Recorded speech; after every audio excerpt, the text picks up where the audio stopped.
নমস্কার বন্ধুরা, আমি ইন্দ্রাণী এটিটির পক্ষ থেকে আমার আরও একটি নতুন ব্লগে আপনাদের সবাইকে স্বাগত জানাই। আজ শুক্রবার রাত্রে আমরা বেরিয়ে পড়েছি নতুন এক ডেস্টিনেশনের খোঁজে। যাচ্ছি বাই কার। আজকে যাব গয়া। আমার সাথে রয়েছেন আরও 4 জন। আজকে একজনের মায়ের আদ্যশ্রাদ্ধ কাজের বা পিণ্ডদানের কাজের জন্যই গয়া যাওয়া হচ্ছে। আমিও তাদের সঙ্গী হলাম, আপনাদের সাথে বেশ কিছু জিনিস শেয়ার করতে পারবো। চলুন তাহলে। বাড়ি থেকে বেরিয়েছি প্রায় রাত 11টা। ডিনার করেই বেরিয়েছি। এখন আমাদের গাড়িটা ছুটে চলেছে দিল্লি রোড ধরে। আজকে রাস্তায় প্রচুর জ্যাম। বললাম না, শুক্রবার বহু মানুষ বহু জায়গায় ঘুরতে বেরিয়ে পড়েন, কিন্তু লরির দৌড়াত্ম মারাত্মক। এই জন্য অনেকটা লেটও হয়ে যাব মনে হচ্ছে। রাস্তায় কোথাও দাঁড়িয়ে একটু কিছু খেয়ে নিতে হবে। একটার পর একটা টোল প্লাজা এইভাবে পেরিয়ে যাচ্ছি দেখো। আর এই টোল প্লাজার কাছাকাছি এলে এত বড় বড় আলো, আর বাকি রাস্তা ঘুটঘুটে অন্ধকার। হাইওয়েতে তো কোথাও আলো নেই। এইভাবেই আমরা এগিয়ে যাচ্ছি, বেশ ভালো লাগছে।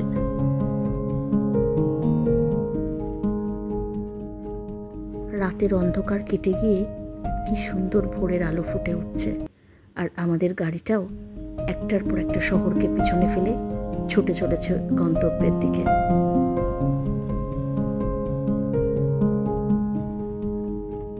আমরা এসে গেছি তোপচাচির কাছাকাছি। এখনো বাইরেটা কুয়াশা কুয়াশা রয়েছে, কিন্তু বাইরেটা বেশ গরম। আর এখানে এত পলাশ ফুল ফুটেছে, না দেখলে আপনারা বিশ্বাস করবেন না। খুব সুন্দর প্রাকৃতিক দৃশ্য। ভোরের সকালটাকে খুব ভালোভাবে এনজয় করছি। না বন্ধুরা, একটু চা না খেলেই নয়, তাই রাস্তার ধারে একটা ছোট্ট চায়ের দোকানে দাঁড়িয়ে পড়েছি। আর দেখো সামনে পলাশের কি সমারোহ। এতক্ষণ গাড়িতে ছিলাম, নেমে এখন সামনে যেন চোখ দুটো জুড়িয়ে যাচ্ছে। লোকে পুরুলিয়ায় ছোটে পলাশ দেখতে, এখানেও আমরা অনেক সুন্দর পলাশ দেখতে পেলাম।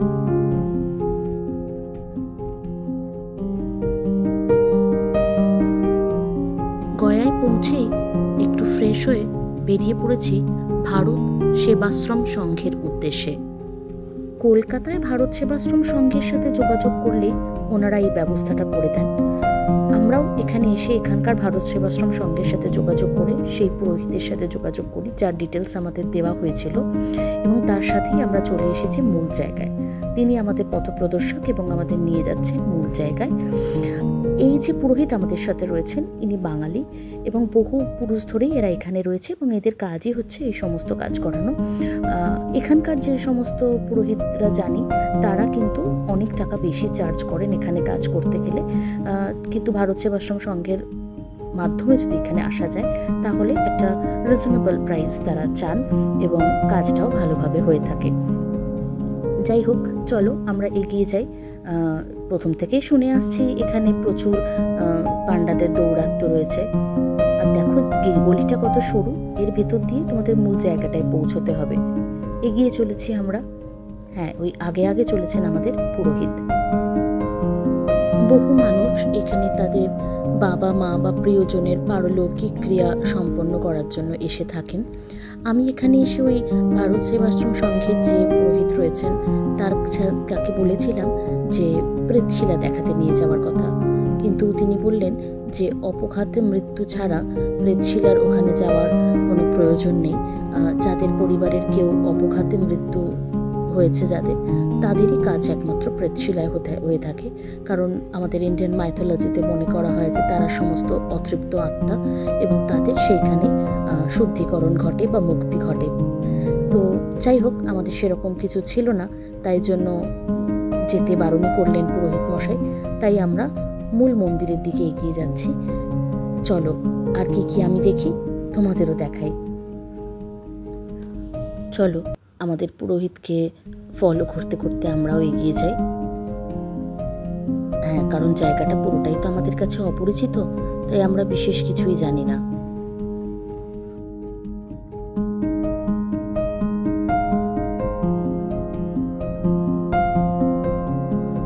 আমরা মূল মন্দির চত্বরে চলে এসেছি। এইখানেই আদ্যশ্রাদ্ধের কাজ হয়। এই সেই সামনে হচ্ছে ফল্গু নদী, দেখো, যে নদীকে আমরা অন্তঃসলীলা বলে জানি। এই নদীতে কিন্তু এতটা জল থাকে না, কিন্তু আমরা জানতে পারলাম যে এই সামনে বাঁধের জল আটকে সারাইয়ের কাজ চলছে, তাই জন্য নদীতে এতটা জল আছে। কারণ নদীটাকে তো আমরা জানি অন্তঃসলীলা হিসেবে, কারণ নদীর মাটি খুঁড়লে বা বালি খুঁড়লে তার তলা দিয়ে নদীটা বয়ে যায়। এখানে এই জলটা কিন্তু থাকার কথা নয়, এখন আছে। আর এই সেই ঘাট যার পাড়ে ওই আদ্যশ্রাদ্ধের কাজ হয়।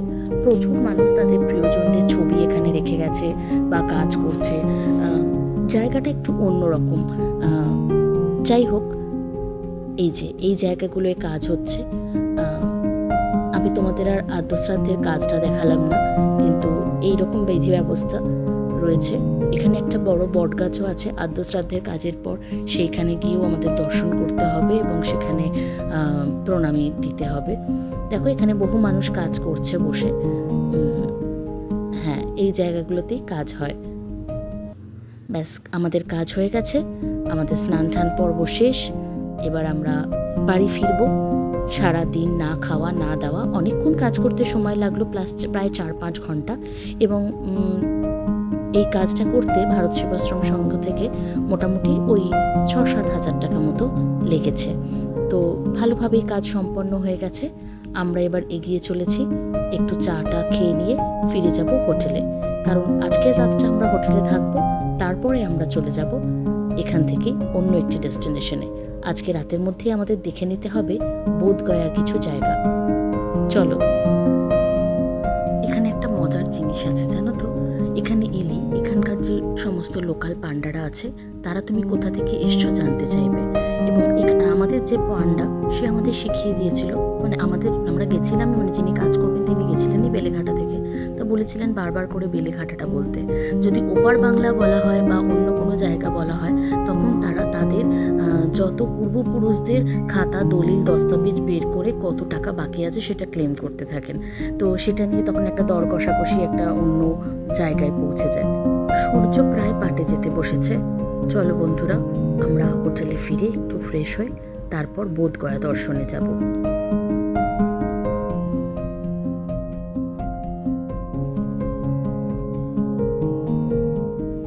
এখন সন্ধেবেলা আমরা চলে এসেছি বোধগয়াতে। এখানে এই বুদ্ধদেবের মূর্তির সামনে দেখো আরতি হচ্ছে, খুব সুন্দরভাবে আরতিটা আমরা দর্শন করলাম। আর মূল যে মন্দির সেটা ওই দিকে, সেখানে আমরা যাব, কিন্তু সেখানে কিন্তু আবার ক্যামেরা অ্যালাউ নয়, আর মানে ফোন অ্যালাউ নয়। তুমি যদি ভিডিও ক্যামেরা নিয়ে এসে থাকো তাহলে আলাদা চার্জেস দিয়ে নিয়ে ভেতরে ঢুকতেই পারো। তা আমরা এখানে আরতিটা দর্শন করলাম, খুব সুন্দর করে চ্যান্টিং হচ্ছিল, সেটাও শুনলাম। এই যে এই সেই বোধগয়ার মূল জায়গা যেখানে বোধি লাভ করেছিলেন। এই যে এইখান থেকে পারমিশন করাতে হয় এবং ভেতরে আমরা প্রবেশ করলাম। খুব সুন্দর, কিন্তু ওই যে বললাম মোবাইল ফোন নিয়ে যাওয়াটা অ্যালাউ নয়, তাই নিয়ে যেতে পারলাম না। ওই নিজের চোখে দেখেই ভীষণ তৃপ্তি অনুভব করলাম। তার পরের দিন সকালে আমরা চলে এসেছিলাম এই জায়েন্ট বুদ্ধা দেখতে। দেখো, আকাশচুম্বী এই বিশাল বুদ্ধ, এবং এই বুদ্ধের চারিদিকে রয়েছে তার বিভিন্ন শিষ্যের মূর্তি। তার মধ্যে আমরা উপালিকে পাবো, খুব সুন্দর, জানো তো, মানে বলে বোঝাতে পারবো না কি সুন্দর। এরপরে আমরা চলে এসেছি আরেকটি ওই বৌদ্ধ মন্দিরে, খানিকটা প্যাগোডা স্টাইলে তৈরি করা। এটা নতুন হয়েছে, আমাদের স্থানীয় লোকেরা বললেন। সেখানেও আমরা প্রবেশ করলাম। খুব সুন্দর করে বানানো, কালার কম্বিনেশনটাও খুব সুন্দর। দেখো, চারিদিকে ড্রাগন করা রয়েছে, এই দেখো। আর খুব বড় বড় ঘণ্টা রয়েছে, যেগুলো দিয়ে আমরা বৌদ্ধ স্তূপ বা সেই জায়গাগুলোকে চিহ্নিত করতে পারি। সামনে রয়েছেন শ্বেত শুভ্র বুদ্ধদেবের মূর্তি, যা আমাদের মানে প্রশান্তির প্রতীক। আমাদের মনের সমস্ত ক্লান্তি হরণ করে, সমস্ত রকম চিন্তা ভাবনা থেকে আমাদের মুক্তি ঘটায়। প্রচুর মানুষের সমাগম ঘটেছে। আমরা শুনছিলাম হোটেলে যে এই সময়টাতে মানে বৌদ্ধিস্টদের কিছু একটা নিয়ম বা কিছু একটা রিচুয়ালস চলে, তাই জন্য প্রচুর বৌদ্ধ মানুষের এখানে সমাগম ঘটেছে। এটা তো তাদের কাছে পুণ্যক্ষেত্র।